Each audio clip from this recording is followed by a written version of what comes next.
మనిషికి పుడితే మనుష్య కుమారుడు, రాజుకు పుడితే రాజకుమారుడు. మనిషికి పుడితే మనుష్య కుమారుడు, రాజుకు పుడితే రాజకుమారుడు. దేవునికి పుడితే దైవ కుమారుడు, మనుషులంతా దైవ కుమారులే. మనిషి ఓ మనిషి, ఓ మనిషి నీవెవరు? మనిషి ఓ మనిషి, ఓ మనిషి నీవెవరు?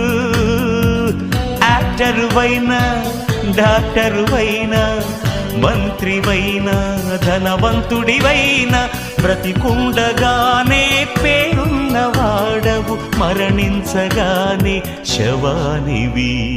మనిషి ఓ మనిషి, ఓ మనిషి నీవెవరు?